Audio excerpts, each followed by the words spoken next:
Bonjour à toutes et à tous. Aujourd'hui, on va s'attaquer à une question, laquelle, soyons honnêtes, nous traverse toutes et tous l'esprit à un moment ou à un autre. Pour perdre du poids, faut-il vraiment souffrir ? Est-ce que ce processus doit être synonyme de privation, de frustration, d'heures interminables à la salle de sport et de sacrifice sur sacrifice ? Ça, c'est le fameux no pain, no gain. J'ai envie de dire pas de pain, pas de gain. Ou encore, faut-il souffrir pour être beau, pour être belle ? Est-ce que c'est vraiment la réalité, ça ? Aujourd'hui, on va creuser cette question et voir ensemble si la perte de poids est un parcours où l'on doit nécessairement souffrir. Et si ce n'est pas le cas, quelles sont les alternatives ? Peut-on perdre du poids tout en respectant son corps, son bien-être mental, sa santé mentale ? Dans cet épisode, je vais vous montrer ce qui se passe vraiment lorsque vous êtes trop dur envers vous-même dans votre parcours de perte de poids, comment fonctionne vraiment notre cerveau quand il est confronté à des promesses miracles, et ensuite je vous guiderai à travers 3 exercices, on va dire 3 travaux pratiques pour que vous puissiez intégrer et appliquer concrètement ce que j'ai moi appris lors de mes formations sur le comportement alimentaire. Donc c'est un épisode psycho, mais épisode pratique et actionnable directement. Merci Anna Julia, Céline, Virginie, Aliosa, mais aussi Isabelle et Olivier qui se sont abonnés depuis la semaine dernière sur l'édition concernant la ménopause équilibrée. Vous êtes nombreuses et nombreux à avoir lu et transféré cette édition à vos proches. Je vous remercie énormément. C'est une bonne raison de continuer avec des thèmes qui vous concernent directement. Et quand vous vous abonnez, vous accédez à des contenus approfondis, à des guides pratiques pour mieux manger au quotidien. Donc si vous êtes intéressé pour rejoindre cette communauté d'abonnés premium, il suffit de cliquer sur le bouton « Je teste une semaine » situé juste en dessous de cet audio. Alors ce sujet, pour perdre du poids, il faut nécessairement souffrir, j'ai envie de dire. Je le rencontre très souvent en patientèle, en consultation, et je constate également que c'est assez répandu dans certains comptes, on va dire, des réseaux sociaux, et voire auprès de certains médecins et autres professionnels de santé. Le réflexe qu'on a quand on veut perdre du poids, c'est directement de vouloir manger moins, moins riche, ou manger moins que ce qu'on mange d'habitude. Et c'est une condition souvent nécessaire, mais pas suffisante. Et ça, on peut l'appeler le rééquilibrage alimentaire ou le régime, c'est un peu kiff-kiff. Alors justement, sur cette histoire de régime, à l'origine, regere, du latin regere, ça veut dire gouverner, diriger, guider, mettre sur la bonne voie. Oui, il y a une dimension de contrôle, mais pas que. Mettre sur la bonne voie, ça m'a l'air plutôt vertueux, si tant est bien sûr qu'il existe une et une seule bonne voie, on est bien d'accord, et je dis bonne avec des guillemets. Donc un régime, ça peut être pour des raisons de santé. Par exemple, un régime sans fibres pour ne pas avoir de résidus et se préparer à une intervention chirurgicale ou accompagner une phase de poussée quand on a la maladie de Crohn, par exemple. Ça peut être un régime low FODMAP pour le syndrome de l'intestin irritable. Ça peut être un régime sans gluten pour les malades cœliaques. Donc, dans certains cas, le régime convient et produit des conséquences adaptées pour l'équilibre et la santé. Mais quand on parle de régime, ne nous cachons pas derrière notre petit doigt, c'est souvent pour perdre du poids. Et il s'agit bien souvent d'un régime hypocalorique, c'est-à-dire que vous consommez moins d'énergie que vous n'en dépensez. C'est la base, c'est la logique thermodynamique, calories in, les entrées, calories out, les sorties. Et c'est une logique à ne pas négliger, mais à intégrer dans quelque chose de plus vaste et de plus inclusif quant à l'ensemble de vos besoins. On y reviendra. Alors on s'est probablement mépris un peu sur les régimes, c'est-à-dire que les régimes, ils sont plutôt conçus pour perdre du poids. Pas forcément maintenir le poids perdu. C'est-à-dire que vous voulez perdre du poids, vous perdez souvent du poids. Je ne dis pas toujours, mais souvent. D'ailleurs, à ce sujet, il y a ce chiffre, je ne sais pas si vous l'avez déjà vu passer, là, 95% 95% des régimes ne marchent pas. Moi, je suis allé un petit peu vérifier cette affirmation parce que je ne la retrouvais pas. Et la réalité, elle est un peu plus nuancée que cela. Ce chiffre, il provient d'une étude de 1959, donc il y a assez longtemps, qui examinait le succès des traitements ambulatoires de perte de poids. Ambulatoire, ça veut dire que la personne reçoit un traitement ou consulte un médecin ou subit une intervention et elle rentre chez elle le même jour. Et l'étude en question se base sur un échantillon de 100 personnes et elle dit que 2 ans plus tard, 98% des gens avaient repris le poids perdu. Donc, on n'est pas sur 95, mais 98. Je ne sais pas pourquoi c'est devenu 95 d'ailleurs. Et le critère de réussite, c'était une perte de poids de 9 et 18 kilos. Donc, ça veut dire une personne qui perd 20 kilos et en reprend 5, eh bien, c'est considéré comme un échec avec ce protocole-là. Donc, pour moi, ça me semble un petit peu limite. Je vous ai mis d'ailleurs le résumé de l'étude en question en source du mail. Donc, d'où ce 95% des régimes échouent. Je vais refermer la parenthèse, mais à cette époque, les régimes, ils étaient très souvent restrictifs, on ne jurait que par ça, pas équilibrés, pas ou peu d'approches comportementales. Et depuis, d'autres études plus récentes font état de résultats soit plus nuancés, soit plus contrastés, soit plus encourageants, selon bien sûr ce que vous considérez comme étant une réussite. Par exemple, pour moi, perdre 5 à 10% de votre poids hors IMC problématique, bien sûr, et réussir à le maintenir sur plusieurs années après, si possible avec une évaluation parallèle de la bonne relation avec le corps, de la bonne relation avec la nourriture, et ben pour moi, ça permettrait de constituer de meilleurs critères d'appréciation, en tout cas plus inclusifs. Je referme la parenthèse.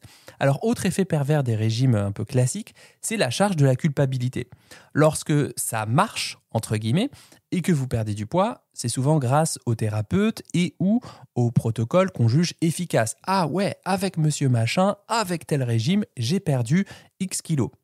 Et lorsque ça ne marche pas, je remets les guillemets, ou que vous ne perdez pas de poids ou que vous stagnez, eh bien c'est à cause de vous. À cause de vous, à cause de vous, et encore vous. Jamais vous ne remettez en cause un protocole qui est dans la vraie vie intenable. Vous prenez tout sur vous. Et ce qui se passe, c'est qu'on a une baisse de confiance, d'estime et d'image de soi. Genre, j'y arrive pas, je suis même pas capable de. Et ça, c'est très compréhensible de vouloir perdre du poids, mais j'observe que dans le même temps, eh bien, on perd aussi beaucoup sur le chemin. Et on retourne voir le thérapeute ou on en essaye un autre pour soit comprendre ce qui a déconné, soit trouver une autre approche ou trouver la force auprès de quelqu'un d'autre de tenir un truc intenable. Donc on récapitule, 95% des régimes ne marchent pas.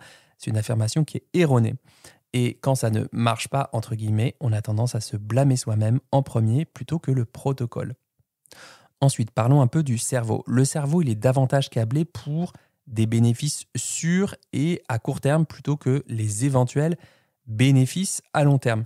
C'est un mode de fonctionnement qui est assez documenté aujourd'hui. Il faut savoir que le cerveau humain possède un système de récompense qui est activé lorsqu'on anticipe ou qu'on reçoit une récompense.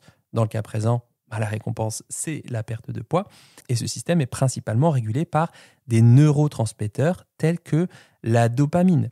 Lorsqu'une récompense est perçue comme immédiate et sûre, la dopamine est libérée rapidement dans le cerveau, ce qui entraîne une sensation de plaisir et de satisfaction instantanée. Quiconque a déjà scrollé à l'infini sur son téléphone sait de quoi je parle. En revanche, les récompenses à long terme sont souvent associées à une libération plus lente de dopamine, ce qui peut expliquer ce biais temporel. Nous avons tendance à accorder plus de valeur aux récompenses immédiates par rapport aux récompenses futures. Et ça a été démontré pour la faim et la satiété, les récompenses liées à l'argent ou à la nicotine pour les fumeurs. Enfin, le futur étant perçu comme incertain, eh bien le cerveau a tendance à privilégier les récompenses plus tangibles, plus garanties dans l'instant présent. Est-ce que c'est aussi pour cette raison que nous n'arrivons pas encore à résoudre les enjeux liés au dérèglement climatique ? Peut-être. Je fais une hypothèse. La promesse des régimes, c'est de perdre du poids vite, maintenant, tout de suite. Celles et ceux qui en vantent les mérites partent donc avec une longueur d'avance, c'est-à-dire qu'ils se fichent des éventuels regains de poids, de l'effet yo-yo sur votre métabolisme, de d'ailleurs comment vous articulez ces contraintes avec la vraie vie sociale en France par exemple, et bien sûr de la trace qu'ils laissent dans votre mental, dans votre psyché, dans votre cœur. En consultation, je reçois de nombreux patients qui ont essayé une suite de protocoles court-termistes, des spécialistes des tentatives de la dernière chance, des experts du vouloir maigrir et qui souhaitent que cette course sans fin s'arrête. Pourquoi ? Eh bien, parce que c'est épuisant, c'est crevant.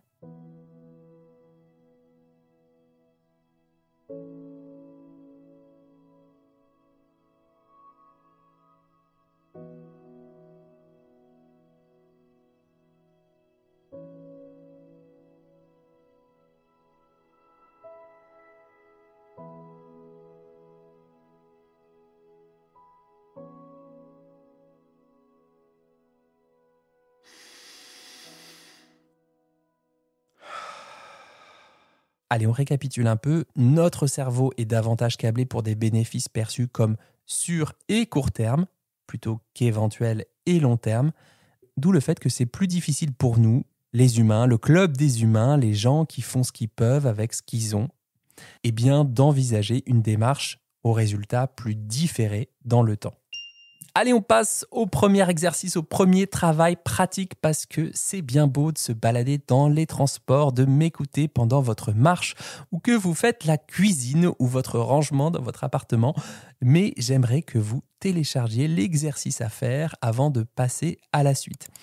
Alors, ce tableau, pour vous le décrire, eh bien, c'est un tableau coût versus bénéfice de continuer à se montrer dur envers vous-même sur le court terme et sur le long terme. On va vraiment envisager les deux aspects.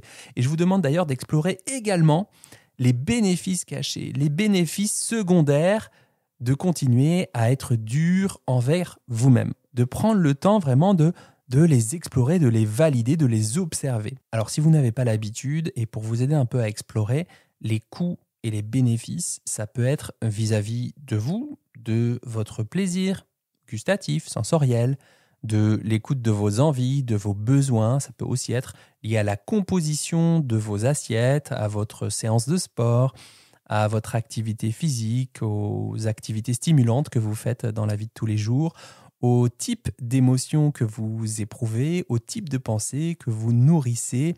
Ça peut aussi être lié aux conséquences sur votre rapport aux autres, sur votre vie sociale, sur votre vie de couple aussi, pourquoi pas. Vraiment, au début de ce tableau, ne vous censurez pas et explorez différents pans de votre vie. En dessous, je vous ai mis une autre ligne ou une autre case que vous pouvez d'ailleurs appeler comme vous voulez.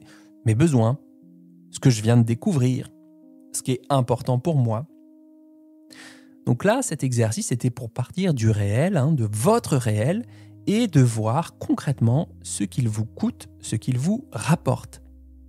Alors, est-ce que ça marche concrètement pour vous de continuer à vous montrer dur envers vous-même ?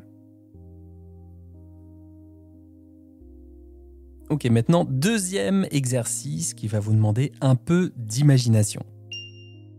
Voilà, donc là, on vient de couvrir les bases du sujet. Dans la suite de l'audio, je vous détaille les travaux pratiques 2 et 3 pour parvenir à quelque chose de plus juste et de plus apaisé pour vous. Je vous mets bien sûr les 3 fiches pratiques à télécharger et puis l'espace pour débriefer ensuite. Donc, si vous souhaitez accéder à ce niveau d'information et des contenus plus approfondis, plus accompagnants, rejoignez la communauté d'abonnés premium en cliquant sur le bouton « Je teste » une semaine juste en dessous de cet audio.